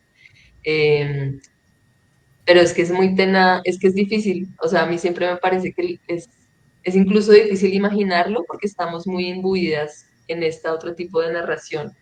Entonces es difícil imaginar cómo sería una historia, como dice Úrsula K. Le Guin, que no fuera una flecha que quiere apuntar a un punto y dar en un blanco y llegar a un objetivo, sino una historia que fuera una bolsa donde materiales heterogéneos se van agregando y eso compone algo. Eh, Como tú. pero, pero creo que ahí vamos, creo que habemos muchas personas con esa pregunta, hombres y mujeres, porque también esa, como esta equiparación de lo masculino a un género es también muy loca, ¿no? O sea, eh, es muy rara. Realmente, o sea, lo que hay son dos categorías que se inventaron en determinado momento en el que la guerra era muy importante y las cualidades que eran pertinentes para la guerra y que eran las importantes se asumieron como masculinas y luego lo otro como femenino, pero realmente la gente es una variedad de espectros todo el mundo, ¿no? Entonces sí creo que estamos asistiendo a un momento interesante, creo que ya hemos tenido mucha literatura que apunta así como a la anécdota, al, a la habilidad, a la pericia técnica, como a los trucos, a sorprender al lector, al, al knockout al final de la historia, al plot twist. Y en definitiva, sí estamos asistiendo a un momento muy lindo, como en el que están surgiendo maneras muy diferentes de narrar cosas, o sea, como bien distintas, desde cuestiones así experimentales bien interesantes hasta maneras de narrar, por ejemplo, utilizando las oralituras. Hay como si hay como un boom de eso, siento yo en este momento, como de una pregunta por lo que tú decías, como que no es solamente que cambie el medio o que cambie la prosa o que cambien sino que verdaderamente hay que cambiar, se está cambiando casi que una cosmovisión. Eh, Estamos ahí como en un momento de transición muy interesante. Sí, a propósito de eso, y creo que tú te ha interesado también entre todas, hablando de recolección de mundos que tienes, el tema de la salud, inevitablemente al hablar de plantas, ¿no? Y no solo de la salud física, sino una salud, digamos, más psíquica, emocional, cultural, aún territorial, y que y no circunscrita a las lógicas de la salud en términos técnicos y científicos, sino casi que recuperando ciertos saberes y ciertas culturas en donde hay otras prácticas de la salud, incluida la brujería. Entiendo que ha sido un tema que también te llama, y sería interesante escuchártelo porque la brujería acaba siendo una práctica en sí mismo muy relacional, que en sí misma articula todo tipo de seres vivos, ¿no? Es decir, casi que al interior de la brujería hay una serie de existencias entretejidas, incluso con lo sobrenatural, los espectros, los antepasados y demás, ¿no? Entonces acaba siendo en esta mirada de recuperar esas prácticas y otras, otras maneras de ser y estar en el mundo, parecería muy interesante volver a mirar la brujería y más aún ligado con todas estas prácticas con las plantas, ¿no? Ujú. Sí, eso que estás diciendo de de la salud como, o sea, como una comprensión de la salud más holística y más, no sé cómo llamarla, como extensa en el sentido de que la salud individual, o sea, creo que sostener la salud de un solo cuerpo es un asunto muy difícil. O sea, como pensar la salud como un tema individual es muy problemático porque intentar mantener un solo cuerpo, enfocarse en un solo cuerpo, va a hacer que uno esté siempre en el síntoma, ¿no? O sea, como apuntándole al síntoma. Nosotras ahí en el libro, en Siete Plantas, pues como que también una de las cosas a las que llegamos es que es muy importante pensar la salud como un proceso colectivo y pues como la colectividad, o sea, como cuerpos colectivos que tienen diferentes dimensiones, ¿no? Entonces, una cosa es, por ejemplo, la salud de una familia, ¿no? Como de ese cuerpo que compone, pues sí, con quien sea que uno conviva y cocine y coma diariamente, y ¿no? Eso involucra, eso tiene una relevancia tremenda, o sea, como tendemos a ver muy normal como lo que sucede en la pura convivencia, pero realmente con la gente con la que uno convive, sea familia consanguínea o no, o sea, sus roomies, no sé, como hay muchas formas ahora de habitar colectivamente, pues uno acaba compartiendo toda la microbiota con otras personas, ¿no? Que es una parte muy importante de lo que estamos hechos y hechas. Así que, bueno, está como ese primer núcleo, que es como la gente con la que uno eso cocina, come, comparte baño, ¿no? Con quien habita diariamente, los genios, ¿no? Todo esto de las gentes con las que uno vive. Y luego está el cuerpo, pues, social y eventualmente pues está el cuerpo del territorio, que no los distinguimos solo para efectos prácticos, pero pues al final una cosa, ¿no? Son lo mismo, tiene que ver con la otra. Y ahí es donde es muy clave como este tema de que se han perdido los sistemas de manejo del territorio, sobre esto es increíblemente lúcido, les recomiendo también un libro del mayor Uldarico Matapillucuna, eh, que se me va en este momento el nombre del libro, pero si buscan manejo del territorio y Uldarico Matapí, lo encuentran seguro. Y ese mayor, pues, él, digamos que ha recibido la palabra, pues, alrededor de los sistemas de manejo del territorio que están cifrados en Chiribiquete y en los tepuyes del Chiribiquete, ¿no? O sea, como el entendimiento que ellos tienen sobre Chiribiquete es que ahí hay unos textos, unas textualidades precisamente, que hablan sobre el manejo del territorio, que están basados en las tierras, en la tierra amarilla, la tierra blanca, la tierra roja, la tierra negra y la tierra blanca, eh, y que así es como se maneja, pues como todo el ecosistema de la selva, ¿no? Como que uno podría entender cómo se maneja eh, desde los tiempos, pues, de la ley de origen, de acuerdo a lo que, sí, como han entendido de ellos, cómo manejarse con la selva, que es un proceso de observación, pues, de miles de años, tal vez, ¿no? O sea, intergeneracional, brutal, que está contenido ahí. Y que esa información no solamente está cifrada, pues, en los pictogramas y tal, sino en los lugares como tal, ¿no? O sea, como en el poder de esos tepuyes que están ahí, pues, desde el origen de los tiempos. Eh, entonces, digamos que claro, si una sociedad no tiene un sistema de manejo del territorio, pues es un tema porque al no saber manejar el territorio, si el territorio está enfermo, pues está enferma la gente, pues porque uno es parte de ese cuerpo. Entonces, el cuerpo que está enfermo, pues también es uno enfermo. Pero nosotras, pues eso, como que nos hemos hecho la pregunta en Siete Plantas de, entonces, ¿cómo hacemos? Porque, ¿no? O sea, cómo hay que hacer algo al respecto, cómo recuperar ese sistema del manejo del territorio. Y lo que hemos encontrado como una respuesta, digamos, de proceso, porque evidentemente no hemos llegado a la gran conclusión que va a resolver, ¿no? Para nada ha sido nuestra ambición, pero sí, digamos, una respuesta así como de parte del proceso que podría llevar a sistemas de manejo del territorio, pues es consultar al territorio, precisamente. O sea, puede ser que nosotras como gentes humanas no nos acordemos, pero la otra gente sí.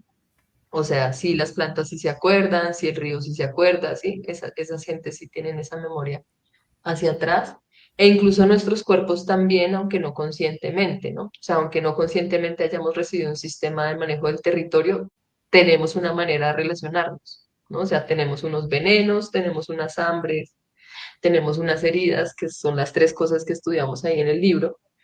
eh, y si uno le puede hacer consulta a eso, o sea, si uno puede hacerle lectura a cuál es el veneno de uno, pues más fácilmente se sitúa en cuál es la función, digamos, de uno en el ecosistema, ¿no? O sea, cuál es el veneno de mi familia, en el sentido de con que hacemos daño, pero también con que participamos, ¿no? Como, cómo nos movemos en el ecosistema. Eh, que pues también hay como un falseamiento, ¿no? O sea, hemos estado falseando, estamos constantemente como puestas en el hambre, en la herida, y entonces se nos ha olvidado ahí como cuál es nuestro veneno, que sería como lo primero que habría, pues desde nuestra perspectiva, entender para recuperar algo así como un manejo del territorio, o sea, como al menos entender uno, eh, sí, como uno que puede poner, como esto que les decía de que uno sí tiene importancia ecosistémica. Entonces, este bicho que soy yo y este cuerpo colectivo pequeñito que es mi familia, ¿cuál es su función? Entonces, nosotros enfriamos o calentamos dónde vamos, ¿no? Digo como para decir como una cosa general, no sé si estoy siendo muy abstracta, pero em, nosotros sabemos hacer casa o somos gente que está hecha para caminar siempre, o somos, ¿no? O sea, entonces como en la medida en que uno esté más alineado con su veneno, pues ecosistémicamente está cumpliendo mejor su función. Em, pero realmente pues eso, como que nuestra conclusión es que para llegar a un sistema de manejo del territorio, pues se requiere todo un pueblo. O sea, tendríamos todos y todas. O sea, es algo que posiblemente no veremos, pero que tal vez en unas generaciones se vea. Eh, y en ese sentido también pues recuperar la salud, porque también normalizamos la enfermedad. Nos parece normal estar enfermos y enfermas. Y eso es muy raro. O sea, para ciertas comunidades es muy raro, así como tener dolores de cabeza crónicos, no sé, tener colon irritable, eso es muy raro en otras comunidades. Es como la enfermedad es un estado excepcional que llega cuando hay que organizar algo, o sea, que es como un recordatorio de, sí, como que algo no está en orden. no debería ser la normalidad.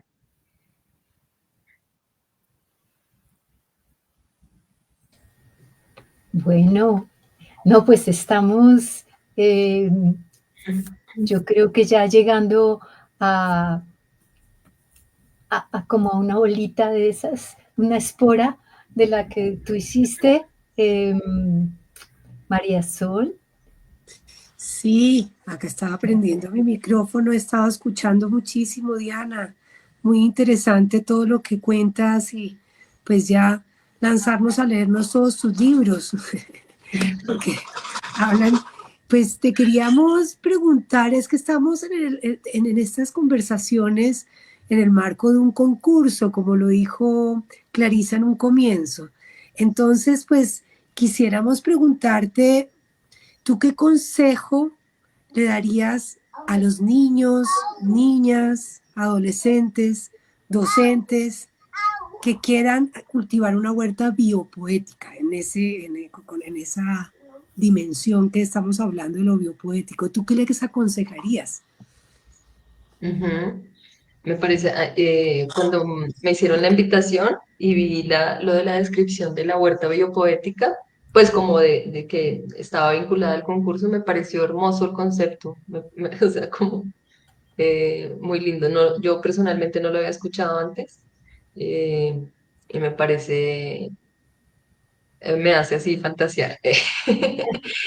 Em, yo creo, el consejo que se me ocurre es que tendemos a asociar las artes y entre ellas pues como este universo de lo poético, como con gente que sabe cosas y que habla muy elocuentemente o y que tiene ciertas habilidades manuales y que no sé, eh, que ha pasado por en instituciones o ese tipo de cosas, ¿no? Eh, y a mí siempre me ha parecido muy inspirador, eh, como en ese sentido, como las tradiciones es que no quiero decir Japón, pero voy a decir Japón, como del sintoísmo en verdad. Eh, Como en ese sentido, que esto va a sonar un poquito a post de Instagram, pero como de hacer de la vida arte. eh, Realmente como, es que es muy hermoso el sintoísmo porque desde el sintoísmo no hay nada después, o sea, esto es lo que hay y se acabó, ¿no? O sea, como la existencia es esto que está pasando hasta el día que uno se descanse. Y, y por eso son tan profundamente animistas en el sintoísmo, o sea, creen que todo verdaderamente está animado, que todo tiene alma. Y por otro lado los hace pues muy contemplativos, ¿no? Como por eso allá se produce el haiku y como esta tradición cerámica tan tremenda, ¿no? Eh, Porque es una manera como que yo creo que si uno entiende así la vida, como que esto es, día a día esto es lo que hay, uno se enraiza radicalmente, como que está presente radicalmente, ¿no? Y eso hace que, pues eso, que haya como esa observación, que haya ese estar presente, y esa sola presencia hace que la vida se vuelva muy artística, de hecho, ¿no? O sea, como, porque lo artístico es más, desde mi perspectiva, es más una manera de mirar, como una manera de estar atentos. Eh, entonces yo creo que si uno piensa en hacer una huerta biopoética, ese sentido de la atención y de la observación puede ser muy útil, ¿no? Como sentarse un ratico todos los días en la huerta, a ver la huerta que pide. Y en definitiva me parece que las huertas ya por sí mismas son unos procesos artísticos tremendos, o sea, hay mucha creatividad. eh, es la creatividad en su expresión más, ¿no? Porque es como, es además participativa de, está la persona que esté allí o las personas, pero pues está uno creando con las plantas y con los otros bichos y como en una gran conversación. eh, Bien bonito. Hay, hay un texto ñoño, reñoño que voy a sugerir, pero en Mil Mesetas, se me va el capítulo, creo que es el primer capítulo, si no estoy mal, tiene que ser, que es el libro que les decía de Deleuze y Guattari. Es un libro dificilísimo de leer, pero tiene pedazos poéticos muy hermosos y tiene un pedazo sobre los pájaros. Ellos hacen mucho, o sea, Deleuze y Guattari, para construir como su sistema de pensamiento, se fijan mucho en la etología, que es el comportamiento de los animales. O sea, todas las metáforas que construyen para hablar del arte, para hablar de filosofía, y eso lo hacen a partir de la etología. Y tienen un pedazo muy lindo en ese primer capítulo donde hablan sobre los pájaros como los artistas así máximos eh, sí, del planeta, pues. Entonces creo que esa sugerencia es la que se me ocurre, como de pensar que uno está co-creando, ¿no? Con esas otras gentes, entonces ver cómo crean esos otros seres en la huerta seguramente da muchas pistas sobre cómo acompañar, ¿no? Cómo parchar. Gracias, Diana. Sí, yo creo que eso ya lanza un mensaje aquí en esta sesión y yo creería que pues ya llegamos al final. Eh, Contarles a las personas que estén conectadas o las que vayan a escuchar esto después por YouTube. El concurso se abrió el 13 de mayo y se cierra el 30 de agosto, así que todavía quedan unos días, unos meses para que hagan sus propuestas y las hagan llegar a nuestro correo de Liebre Lunar. Entonces es un llamado para que continúen conectados con estas charlas que estamos dictando o ofreciendo virtualmente. En julio vamos a hacer una charla presencial en la sede cultural del Banco de la República en Tunja, con 2 invitados muy especiales, y pues quisiéramos que ustedes nos sigan también ahí, que puedan llegar los que puedan a Tunja, porque va a ser un momento muy especial. Y finalmente habrá una charla en agosto, antes de que se cierre el concurso, en donde el tema va a ser la cocina, entonces el alimento. Entonces, Diana, muchas gracias por habernos oído nuestra invitación. Estamos muy contentos de haberte tenido acá. Y pues no sé si mis compañeros liebres quieren decir alguna otra cosa, pero te agradezco muchísimo, Diana. Y suerte A con tu nuevo ustedes. camino que vas a seguir, ¿no? Porque creo que te vas con una beca Fulbright muy pronto. Entonces, pues es un camino muy lindo que se abre para tu familia y para ti. Sí, No, sí, pues muchas gracias. agradecer mucho a Diana, realmente una conversación súper maravillosa, ahí sí como emulando a Deleuze Guattari con muchas mesetas, ¿cierto? Que deja abiertas muchas, cumple con creces lo que queríamos, que era abrir las mentes sobre esta idea de lo biopoético. Muchas gracias, Diana, muy A interesante. ustedes. Muchas, Gracias. muchas gracias.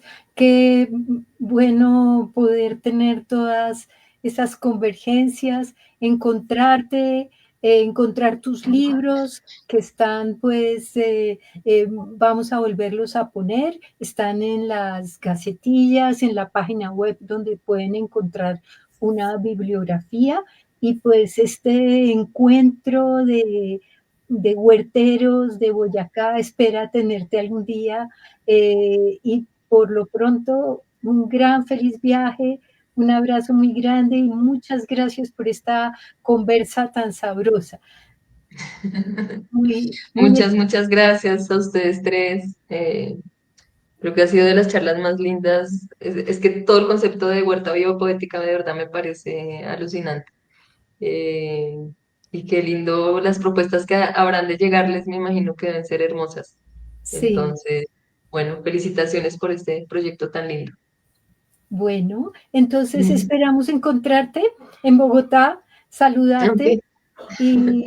y hasta la próxima. El miércoles 23 estaremos precisamente, ya que tú hablaste del Uldarico Matapí, estaremos con Carlos Rodríguez de Tropa en Voz, que ha trabajado mucho también estos temas de la selva y esperamos y tendremos también con nosotros a a Jaime Arcila. Entonces, Santiago.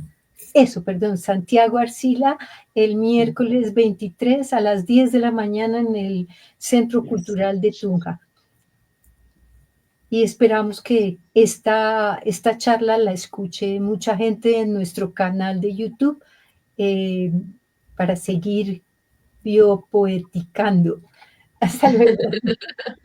Hasta luego. Chao. Gracias, Muchas gracias. gracias.